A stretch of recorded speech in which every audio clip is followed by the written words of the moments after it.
say red, white, blue, never give up. You represent America! Hoping and praying for a brighter day. I listen to my heart and I obey. How can I see it any other way? I'm looking at life with my own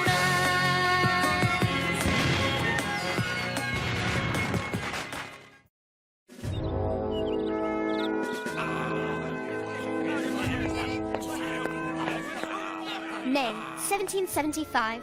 Dearest Mother, Dr. Franklin continues to dazzle me. In these troubled times, when so many people are nervous, or angry, or frightened, Dr. Franklin's resolve is reassuring. Good morning. Gather round. We have a busy week ahead of us, and I have a special mission for each of you. The delegates are arriving for the Second Continental Congress. Great! The Gazette will cover Congress from gavel to gavel. I won't miss a thing. Perhaps not, but you missed everything else. Not yet, James. Henri, the delegates will need fresh water. Keep the buckets filled. I've been thinking, Dr. Franklin. How about a story on our own delegate, Mr. Dickinson? Hold your horses, James. Sarah, I want you and Moses to greet Colonel George Washington when he arrives from Virginia. Assist him in whatever he may need. This Colonel Washington must be important. During the French and Indian War, he saved many lives. I expect big things from him in Congress. I'll get my shawl. That leaves me. What do you have in mind, sir? Maybe I could talk to this Colonel Washington? No, James. No journalists will be allowed in the hall. No journalists, but... The delegates are here to deal with life and death matters. They'll need to voice their opinions freely, privately. Then what in the world am I supposed to do? Someone has to look after the delegates' horses. Horses? You may need a bigger broom. You may need a shovel.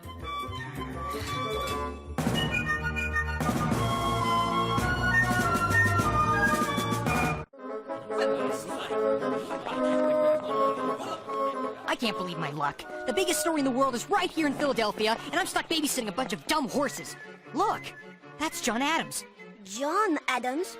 I thought his name was Sam Adams. That's his cousin. John Adams is the smartest lawyer in New England. Let's find out what he's up to. A leader is what we need.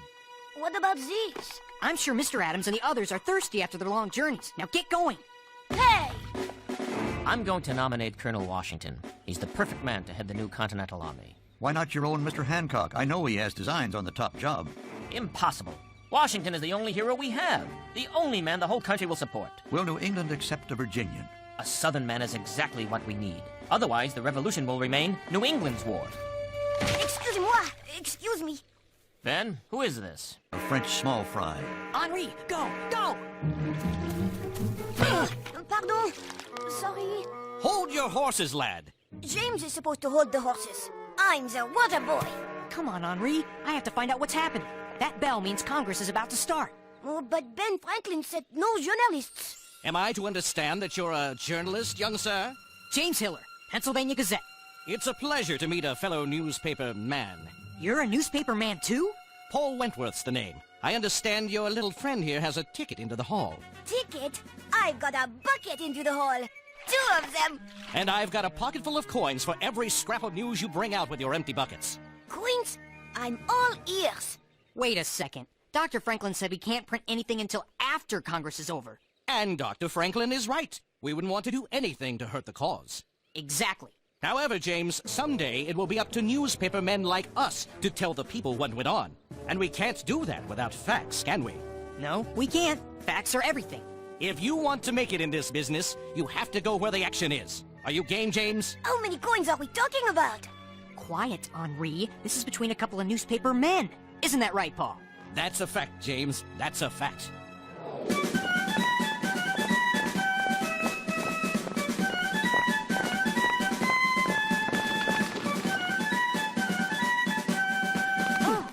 Pardon me. I'm a stranger to your fair city. Is this where Colonel Washington is staying? Yes, sir, but he's just now arrived. Whoa!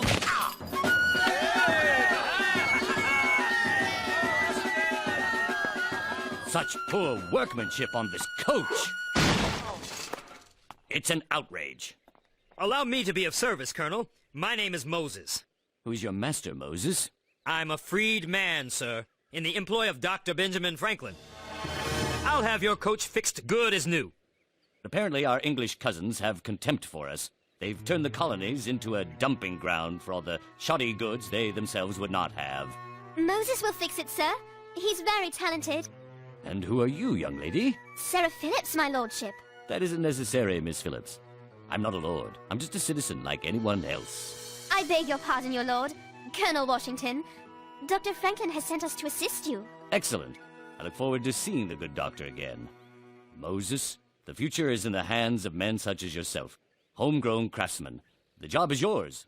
It will be an honor, sir. The honor is mine.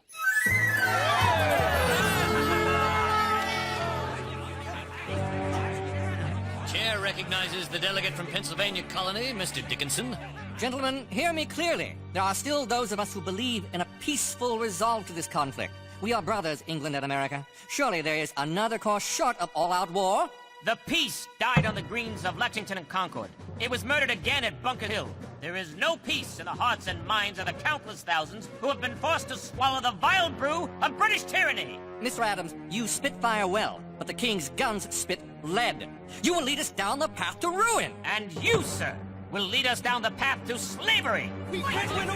If you insist on war, you shall have it. But it will be New England's war, Mr. Adams. Massachusetts is free to fight England until the moon falls into the sea, but she will fight alone!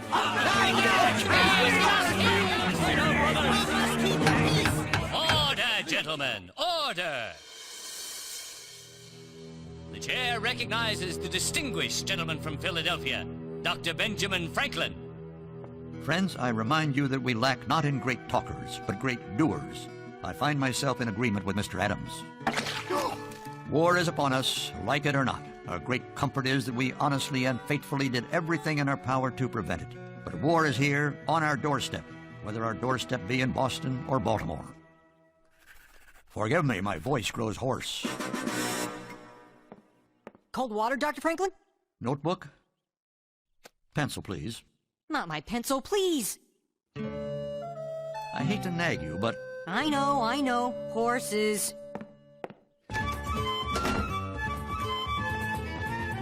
Mr. Hiller, what have you learned? I learned that when Ben Franklin says no journalists, he means no journalists. He took my notebook and my pencil. Gangway coming through! What's the hurry, young man? Ah! Sam Adams just kicked the bucket! Sam Adams is dead?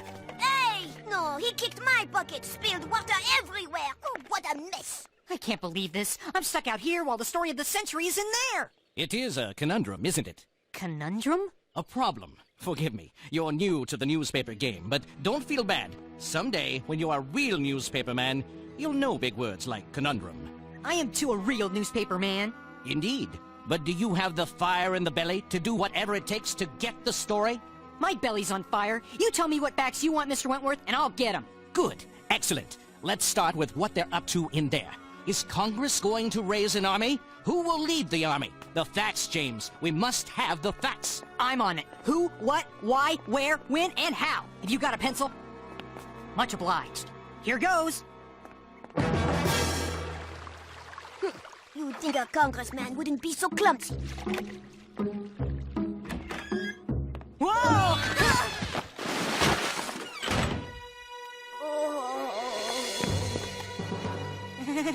Fact 1.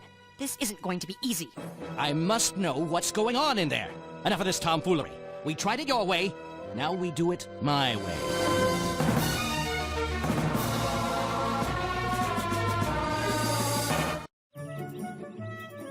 It certainly is an exciting time to be in Philadelphia.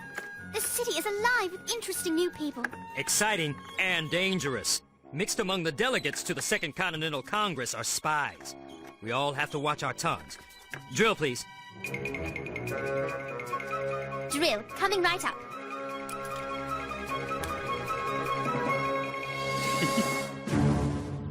He's at Mr. Rodney's desk. Who's Rodney? Caesar Rodney. He's the head man in the colony of Delaware. What he says goes. I'm surprised you haven't heard of him. Haven't you written about him in your newspaper? Oh, that's Caesar Rodney, of course. What's happening now? Dr. Franklin has the floor. there are two voices here. One seeks reconciliation with England. The other seeks independence. I address the former. It was Parliament, remember, which has doomed our country to destruction. They have begun to burn our towns and murder our people. Look upon their hands. The fault lies not with Mr. Adams. The fault lies in London. Dr. Franklin has finished speaking. I don't see Henri, Okay, he's back. He's with... Oh, this is good. John Hancock. He's with John Hancock. I don't believe it. Hancock is not only talking to Henri, he's actually writing it down for him. If Congress does not take over the army at Boston soon, it will disintegrate. All hope will be lost. The time has come. We must have a general today. Gentlemen, I think the solution is obvious. John Hancock is my nominee to lead our new national army. Mr. Payne, you flatter me. But we also have a gentleman available of impeccable credentials. A Southerner, Colonel Charles Henry Lee of Virginia. Who was born in England and who would be perfectly happy to be there now. The man we are looking for is among us, and he is a Southerner from Virginia. I nominate as General of the Colonial Army, Colonel George Washington.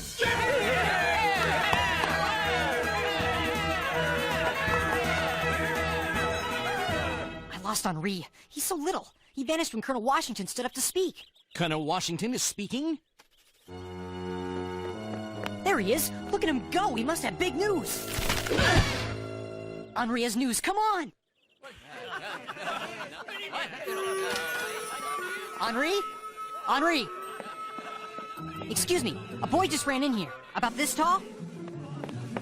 There you are. Where are your notes? I've been watching you. You've been doing great. Watching me? How? With a spyglass. You got a spyglass? Let me see it.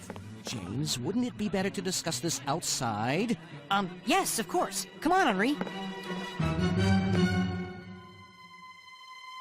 Hurry up! Stop it! That tickles! If you got everything down on paper, I'll be tickled.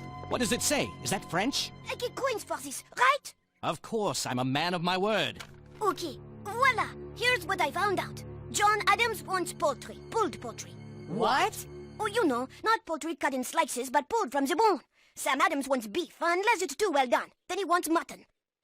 Oh, here's something strange. John Adams won't eat mutton because it's a favorite British food. Let me see that. John Hancock, potato soup? He's got a bad tooth. You were getting lunch orders? I can't believe you messed this up. Sam Adams is the one who messed it up. He spilled ink all over my lunch order. Oh, my coins, s'il vous plaît. What are these? I've never seen coins like this. They're Greek, very old, older than Hercules. The two slits in each coin enabled the ancient Greeks to string them on chains and wear them around their neck for safekeeping. Oh, thanks. If you want any more facts. I'll get them myself. You failed me, both of you. And the only reason I paid you is I'm a man of my word. How could you do this to me? Mr. Wentworth is an important newspaper man. He publishes a paper I've never heard of, and you made me look like a kid. I'm new at this. That's it. I'll get the facts myself and make everything right with Mr. Wentworth. I'll help. I'd like to get more of these Greek coins. Hey, those are mine. You're back to being a water boy. This is a job for a newspaper man, not a newspaper boy. Ow! Who's the water boy now?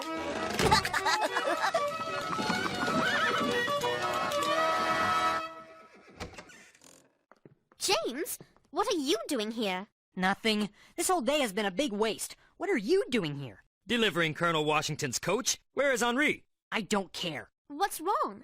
I had a chance to impress an important newspaper publisher from New Hampshire, Mr. Wentworth, but I came up empty. Wentworth? I don't know any Wentworth who publishes a paper in New Hampshire. Well, he is who he says he is. He even paid us. He's a man of his word. See for yourself. Those aren't coins, silly. They're buttons.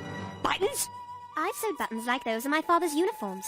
These buttons were minted 3 years ago by King George to decorate the coats of gentlemen invited to the king's birthday party. Are you sure? Of course I'm sure. Whoever your Mr. Wentworth is, he must be a close friend of King George. I have an idea. Quick, a pencil. My presence here will stifle free discussion. Since my appointment is the issue at hand, I will retire to allow you to speak your minds. Good evening.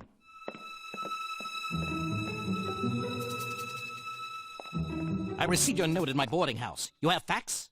I interviewed the delegates, every single one of them. It took me all night to track them down. It's all there. The size of the new National Army, what General Hancock plans to do to drive the Redcoats out of Boston. It's the biggest story of the year. I told you I'd get the facts, and I'm a man of my word. I must go. I have to write my story and get it back to my paper. You're a first-rate newspaper man, James Hiller. Well done. And you're a rotten spy.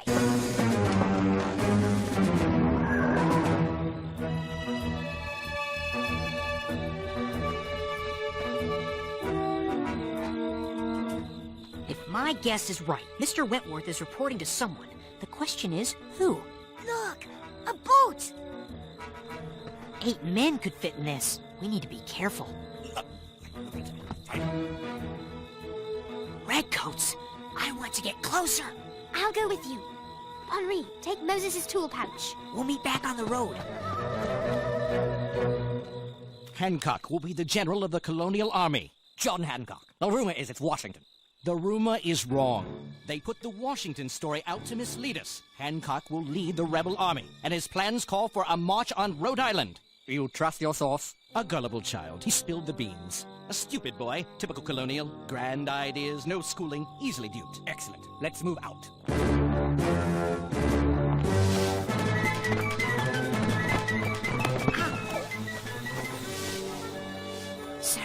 Sarah! I'm here. That was frightfully awkward for a while, wasn't it? I was a fool. I wanted so badly to be a big-shot journalist, I almost gave away secrets to the enemy. But you outsmarted them. You're British. How does that make you feel? If Colonel Washington is announced as General of the Army tomorrow, word will get to the British soon enough. And that man who deceived you and Henri will look like a fool. I can live with that. Look! What's happening? Finally!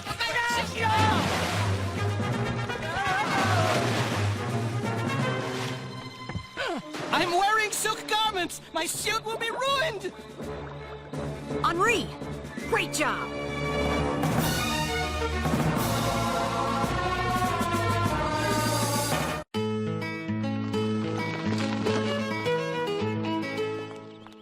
You know, I don't ask you for one moment to surrender your hope for a peaceful resolve to these problems. Thank you. I do pray for that. The only hope the colonies have to avoid all-out war is in the strength of our army and the strength of our resolve. I like General Washington.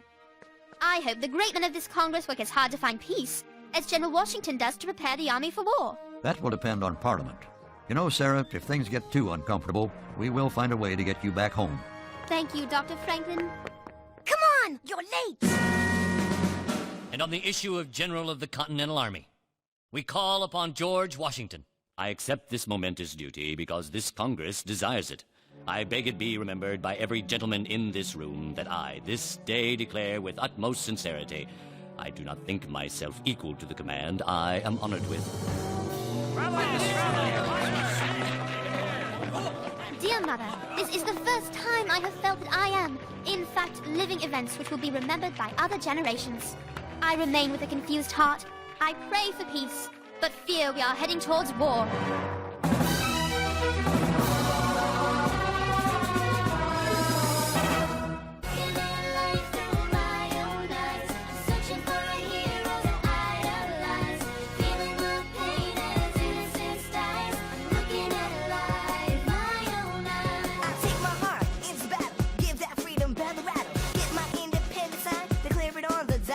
Red, white, and blue, never give up. You represent America!